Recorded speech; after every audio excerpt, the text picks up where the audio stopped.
Historians admit that oneness modalism was the popular belief in ancient Christian theology. This is part 2 in my response to Dr. Morrison's online lectures. The famed Eastern Orthodox Church historian Jaroslav Pelikan wrote that many of the passages in ancient Christian writers sound like modalistic monarchianism. Then in the same paragraph, Pelikan cited Ignatius of Antioch and Melito of Sardis to show that their writings sounded like modalistic monarchianism. After citing Ignatius of Antioch and Melito of Sardis, Pelikan admitted that modalistic monarchianism turns out to have been a systematization of popular Christian belief in ancient Christian theology. If Trinitarian thought had been a popular Christian belief in ancient Christian theology, we can be certain that Mr. Pelikan would have pointed it out to us. To the contrary, Pelikan wrote that modalistic monarchianism was once the popular Christian belief as the most ancient Christian theology. Therefore, even Trinitarian church historians have admitted that oneness theology was the most popular Christian belief of the ancient Christians. Church historian Adolf Harnack wrote that modalistic monarchianism was once embraced by the great majority of all Christians. German church historian Friedrich Lewis was a student of the renowned church historian Adolf Harnack. Lewis wrote, "The modalists were the successors to the apostles and not the Trinitarians. The Trinitarians expropriated the term Catholic, which means universal, from the writings of Ignatius.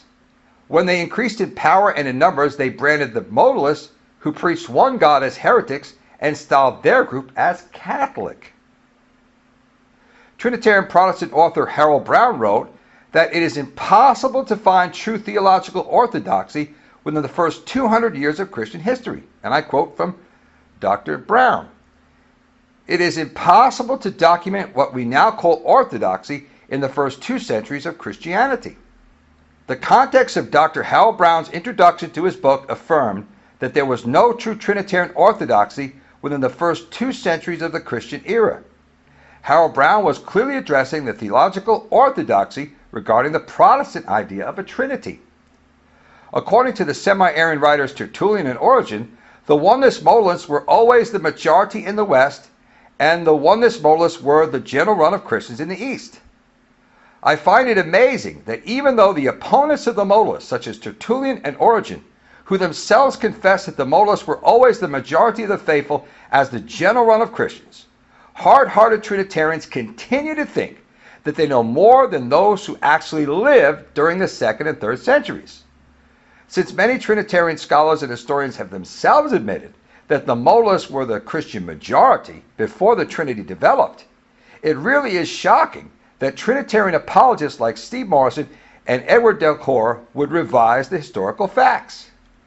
In my debate with Trinitarian apologist Steve Morrison in Austin, Texas, Mr. Morrison falsely alleged that there were no oneness believers until the early 3rd century. I responded by citing both 1st and 2nd century oneness writers such as Clement, Hermas, Matthetus, and Melito of Sardis. I further cited Justin's First Apology 63, in which Justin, a semi-Arian, referred to contemporary Christians who affirmed that the Son was the Father. And I quote from Justin, "For they who affirm that the Son is the Father are proved neither to have become acquainted with the Father, nor to know that the Father of the universe has a Son." End quote. Justin also addressed the oneness modalists in his dialogue with Trifo 128. Justin again spoke of other 2nd century Christians who believed that the Son is inseparable from the Father. And I'm quoting from Justin, "But some teach, other Christians, that this power, speaking of Christ, is indivisible and inseparable from the Father, just as the light of the sun on earth is indivisible and inseparable from the sun in the skies. For when the sun sets, its light disappears from the earth. So they claim," speaking of the other Christians, "the Father by his will can cause his power to go forth, and whenever he wishes, to return again. Wherefore, the historical evidence I cited exposed Dr. Steve Morrison's erroneous statements that he made in our debate about oneness in early Christian history. Unfortunately, Trinitarian apologists often mislead people into believing that the majority of the earliest Christians were Trinitarians in their vain attempt to prove Trinitarian orthodoxy out of early Christian history. However, the historical evidence I have presented in my articles, books, and videos clearly exposes their errors. Click on the link below for my Part 3 video response to Dr. Steve Morrison. For more videos, you can subscribe to our YouTube channel or visit us on the web at apostolicchristianfaith.com. Lord bless.